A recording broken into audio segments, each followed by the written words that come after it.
It's the Queen City Music Podcast, the podcast devoted to the local music scene in Charlotte, North Carolina. Here's your host, Matthew Ablin. Hello, and welcome to episode 3 of the Queen City Music Podcast. There's been a lot going on around the QCMP these last couple of weeks, and I wanted to fill you in about it. First off, we're on iTunes. Hooray! If you can find us on iTunes, please leave us a review if you're listening from there. Also, we are now affiliated with New Sound Charlotte. New Sound Charlotte is a hub for the local music scene here in Charlotte, North Carolina. It talks about the local music scene, their reviews, events, and also a listing of various podcasts that are done here locally, including the Queen City Music Podcast. So stop by. I will leave a link in the show notes to that page for you. If you've been listening to the QCMP's first 2 episodes, you'll know we were out in Plaza Midwood at Midwood Guitar Studio. And in episode 2, we interviewed owner Douglas Armstrong. Well, Douglas was kind enough to extend an invitation to the QCMP to do all our interviews out of Midwood Guitar Studio. So thank you, Douglas. We appreciate that. And as much as possible, that'll be our home base for recording all our interviews. However, this month in episode 3, I'm a little outside Charlotte in Mooresville, North Carolina, and I'm at 202 North Main Wine Shop and Music Room speaking with owner Michael Parker. If you haven't been to 202 North Main, it's located in a beautifully restored historic Victorian building in downtown Mooresville, which is right outside of Charlotte. Now, Michael had restored the building, and one of the things that was done is that an acoustician had specifically designed the main room to enhance live musical performances. In case you're wondering, an acoustician normally will come in and do a concert hall. I don't know how often somebody comes in and designs a wine bar for sound, but Michael had it done, and that's one of the fantastic little things about 202 North Main. When you go, it's a real wonderful musical experience because the sound quality is so good of the performers. And I wanted to talk to Michael just about this because 202 North Main is just a wonderful gem in our Charlotte area. So let's get right to it. Hi, Michael, and thank you for coming on the podcast. Thank you. It's good to be here. So fill us in on your background. Are you a musician or are you just an aficionado? I'm an affection guy. I've been listening to music for a long time. I just really like it. That's awesome. Now we have you're the owner of 202 North Main Wine Shop and Music Room. When did it open?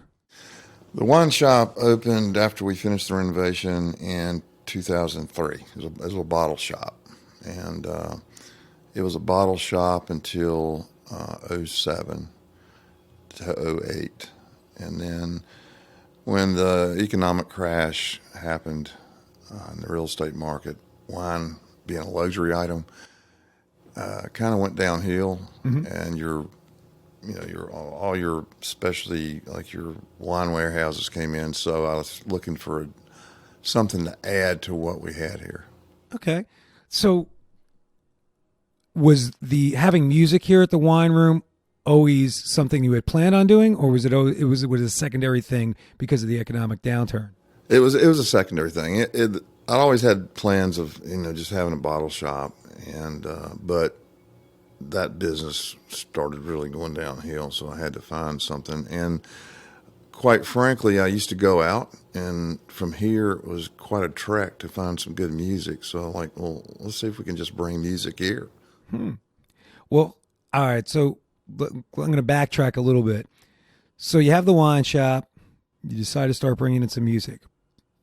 Was this the original location of the wine shop? Yes, the front was a bottle shop, and I had built this rear room as an office for my wife at the time, and so we had a couple of musicians just drop by and say, "Hey, can we play?" And we just started out with having a few solo acts, Clyde Dewberry, Mary Weedke, just a few every now and then, and that took course over a couple years, and then it just started kind of slowly growing here. So what made you settle on this location?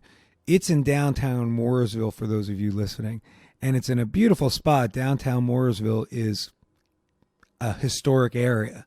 Beautiful, lovely, bring the kids in, walk around town, lots of shops. So what made you settle on this location instead of the Charlotte metro area?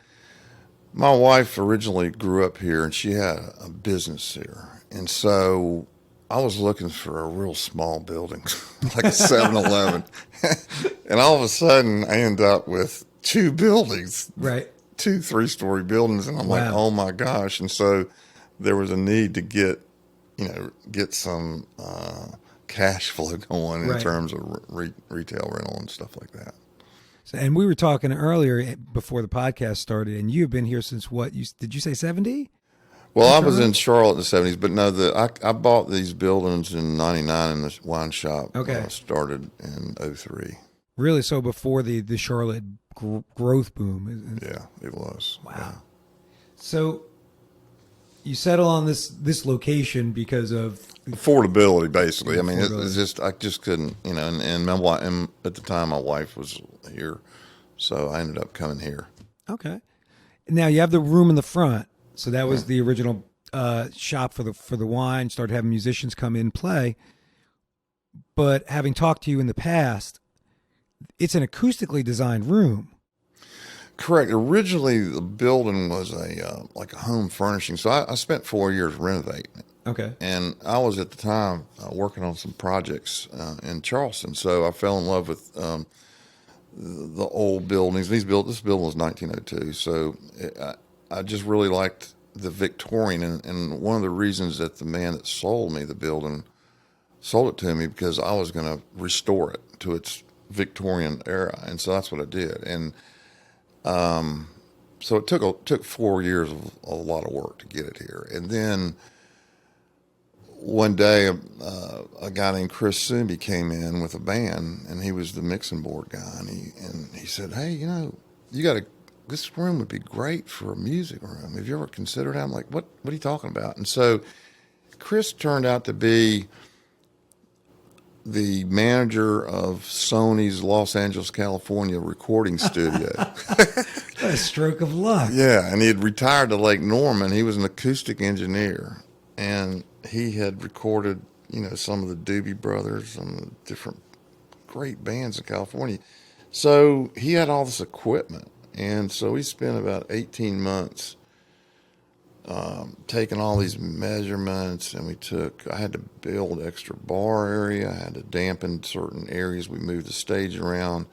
And then we used the Bose speakers to set everything up, and we finally got it right. Right. And then it was just fantastic.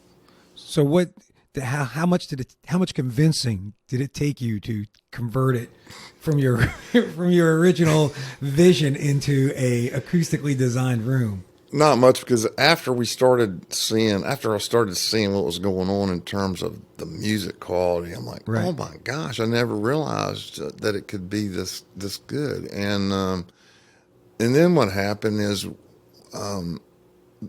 I went out and started soliciting to musicians. I'd go from Charlotte to all the peripheral towns and say, "Hey, I got this music room. We just got finished coming." Well, after about 6 months of that, I didn't have to go out and solicit anymore. And all of a sudden, people started showing up. We had Chris Christensen, who was James Taylor's lead guitar player. He showed up here. He said, "I'd like to play here." I'm like, "Okay." And we had Peter Hansen, who was Dr. Hook's keyboard player, came in here. And then we had the Ricky Vacas. And so all of a sudden, these are guys that are retired from, fame that were around here that wanted to play here. And then it just people kept pouring in. And so we went from basically solo acts to duos and to, trios. And we have, some larger bands playing here. But we had jazz. We had Buff Dillard came in here and says, "Man, I got to play here." He walked in one day with a trombone, and he says, "I want to play here." And I'm like, "What? Who are you?" And he says, and he got up and played the song. And I'm like, "Oh my gosh!" So he came here and played some jazz, and it was great. So I've been here several times as a customer, listening to music, and as a performer, and it's such an unassuming space. So when you walk in, you're like, oh yeah, it's a nice wine bar, it's cute. And as soon as you hear the sound, as a customer, you're like, wow, this is fantastic. And just being up on in the playing area, because it's not really it's not a stage per se, but there's a staging area. Right. And man, you just get hit with this sound. And you're like, this is fantastic. I can hear really well. Yeah. I guess one of the things is we encourage the musicians to plug into our system. Right. Because some of the, the amps that come in here, their mid-ranges are not tuned to the room or anything, so it really doesn't sound as good. And then I know they have to sometimes, get their footboards and all calibrated to the room, but at the end of the day, it's wonderful sound. And, the other thing that's interesting is the room itself being the raw brick and the softness of the light. I spent a lot of time on the accent lighting because I wanted to be able to feel relaxed when I listened to music, and I wanted people to feel just really like at home and just expecting great sound. Mm-hmm. And it all came together to deliver that. And, we get, so we have, when you hear the acoustics, we have a Christmas show in here every year where we have a cello, a harp, full-size harp, and a violin and a harp guitar. The cello it just fills up the whole room. It's just an unbelievable sound. And it amazes me all the time, the sounds that come out of this room. It's incredible. And it's not a loud, you're not blown away by the volume. No. We have to have the drummers that come in, we have to have them put suppression on the drum kits because, they'll use towels, they'll use different drumsticks because it can just blow out the rest of the band. But generally speaking, because of the efficiency of the acoustics here, everybody's got stuff turned way down. So you're close enough to the musicians where you're right there in front of them, and there's not this bar hum that you get in other places right. to get the music loud enough to get over the hum. And the times I've been here, even the folks in the audience, they're here for the music too. So they're not necessarily having these loud conversations all over the place where you can't enjoy the music. That's exactly right. Which is another wonderful thing about this spot. Yeah. So you're talking about the different types of acts you have in here.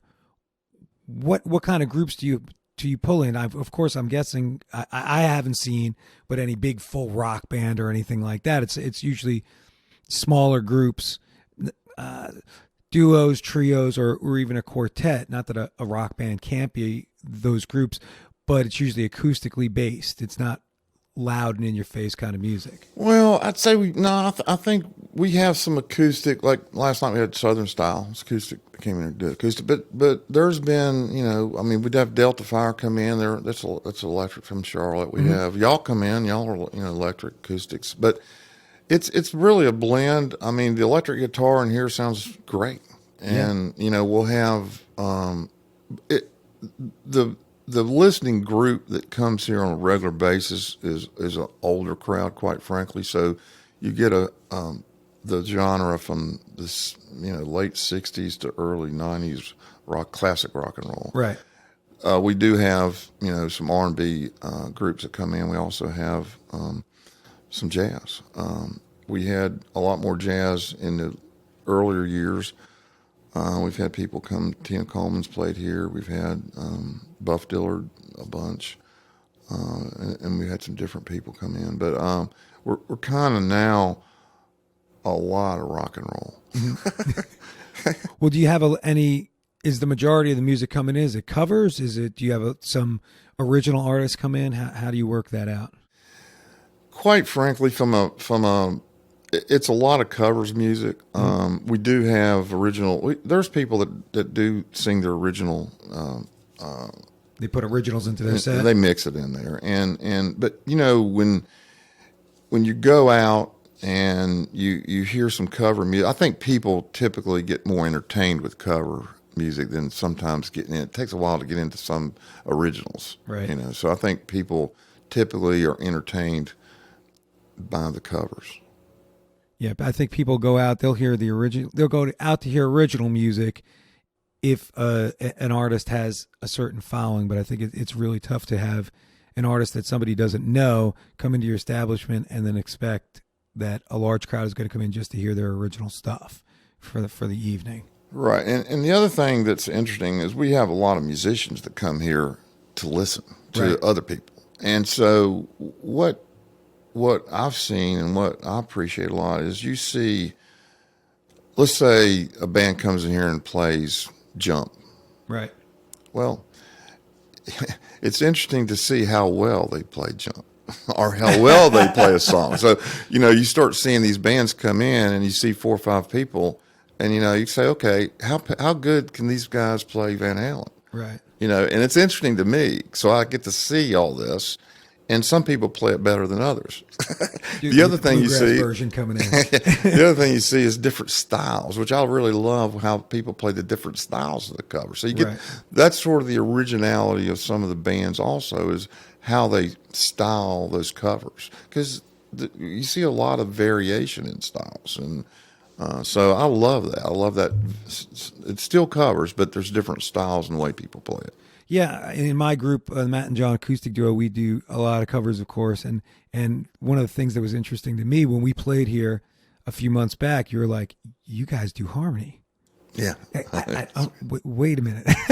We don't get a lot of people coming in here and doing harmonies. Yeah. And that we were just kind of laughed about that because we've been doing it for, 10 years already, just putting the harmonies into our group. And then in different arrangements, I also have a violin, guitar, and guitar duo. We do weddings and corporate events and that kind of stuff. So we're always doing different arrangements of different tunes. So yeah, I know what you're saying about different people approaching things differently. Yeah, it's really cool. I mean, we have the other things we have these the female vocalists, and some of those voices are angelic, and it's awesome when you have those great, whether male or female voices, come in here and sing with this acoustical room.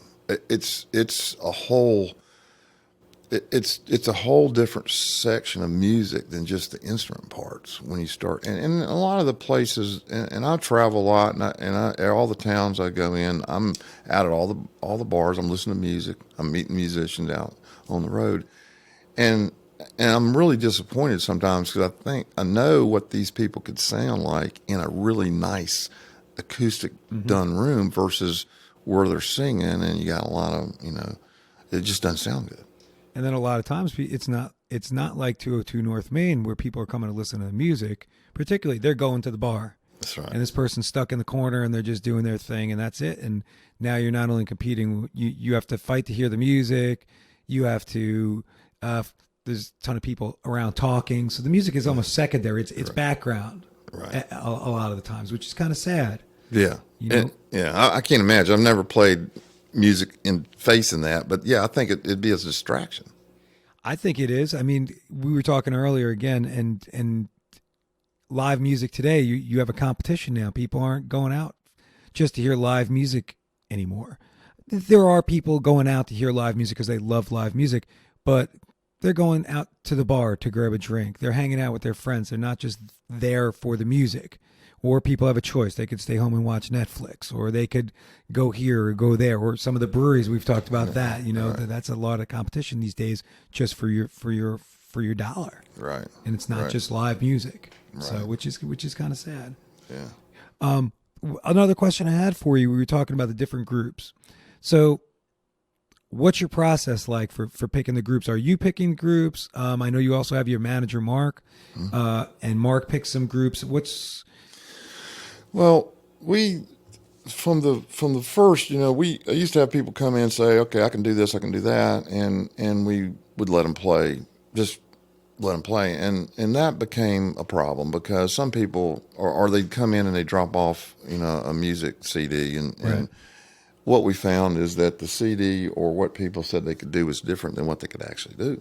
Right. So when I started doing it, I said, okay, the rule is I have to listen to you live wherever you're playing, and then or Mark and I, we have to listen to you live, and then and then if we feel like that's the quality we want, then yeah, well, you can come in and play. So what I do, I spend a lot of time going out listening and finding local bands here when I have time, and listen to them and see if we want them in here. And that's how it is. We very rarely. I don't know that we've ever had where we hadn't listened to somebody live somewhere before they came in here. I just raised my hand. Mark had. I think Mark hired us. He didn't come and hear us, but he had gone to our webpage and checked us out. And then plus, I think he was also knows. You guys know. 3+1 or something like that. Randall. My friend, the violinist who plays with Randall at times, Denise. I know she's recommended us to Mark, and it's like, man, they'd be a great fit for you. So I think Mark said, "I'll take a chance." That's very rare. That may be the only time we've done that. Well, I'm happy it worked out because you guys, I think we did a good job that night. You did. And we're looking forward to you back again here soon. So next question I want to ask you: What do you see happening in the next few years for 202 North Main? I know this area is starting to build up a lot more. So what are you looking forward to doing? Where do you want to bring things? You know, we've reached our capacity in terms of seating. We seat about 50 people. We had 82 people in here about a month ago, which is about max. We had to start turning people away. I don't see, and we're not going to go through any modification of the room or anything. I think it's just keeping the people that come here satisfied musically. Right. I think, as you know, if there isn't a fairly good, I won't say turnover, but we have to keep variety coming in here. Now, I heard, I was in Charleston a couple of weeks ago, and I heard a new version of rock and roll by some millennial musicians. I think that's where we're going to be seeing this movement go in terms of that. So I'm interested in starting to get some of that in here. Trying to get a younger audience in? Well, believe it or not, they were playing in an audience the same age as ours. It's kind of like classic rock, but it's got a different spin on it. And so I see. So I think we'll have to continue to seek out the quality. I sense that there's going to be an insurgent. When I was in Atlanta, we would, in DC, we would see insurgents of musicians coming into those areas, and it automatically raised the bar. And so I think the same thing here.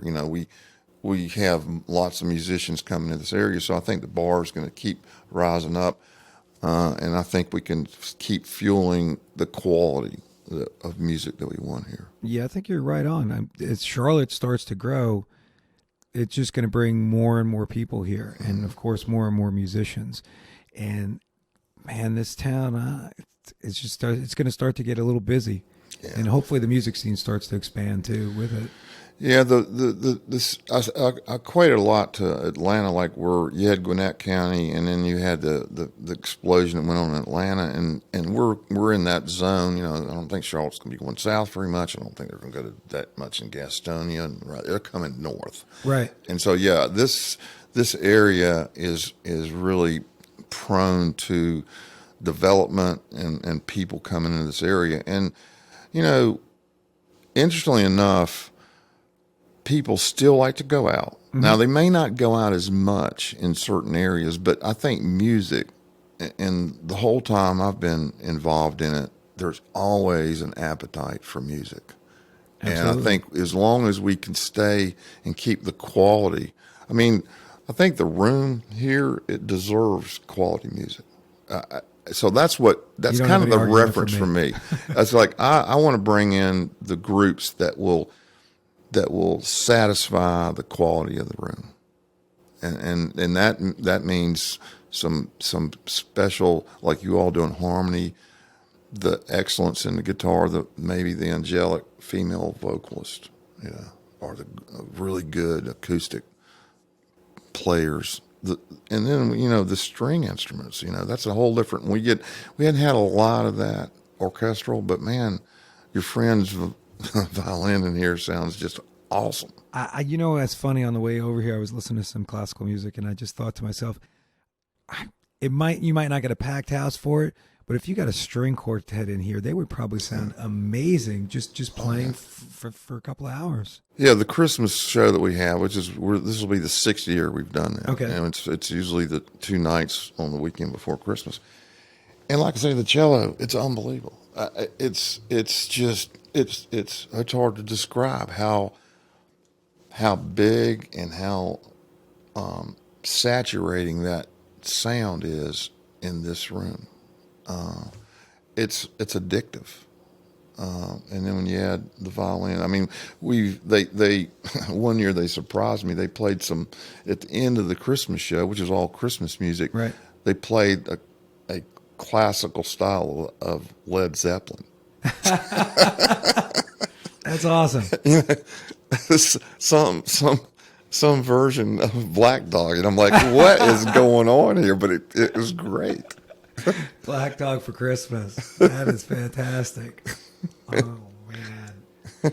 Well, I mean, is there anything else that you wanted to add in when we're to our discussion? No, this has been great, and you know, I just encourage, you know, obviously people come out and check us out, and we got Facebook and we got a website, and we're on the calendars, and we're getting ready to start filling up next year. I'll put a link in the show notes to your Facebook and your website. Where do you post most of your events? Do you post it on Facebook, or do you guys post it on the webpage? On the webpage, we've got a calendar that's out about 6 months at www.202.com, and then we do weekly updates on Facebook, which is 202 North Main Fine Wines, and then we have we're on the Lake Norman area events. Okay, so we're every week there. Yeah, if you're listening, you haven't come out to 202 North Main, you need to get here and just come out on a Friday night. The music doesn't start till 9, but you won't be disappointed. I mean, right. The room is just spectacular, and Michael and Mark have a keen ear for picking out good groups to come. You're not going to get any groups that aren't touching your soul. That's right, and we dance here too. There we go. That's always a good selling point too. Yeah, we have a good dance floor. Well, Michael, thanks again. I appreciate you coming on the podcast, and we'll get the word out a little bit more about 202 North Main. Thank you so much. All right, have a great evening. All right, thank you.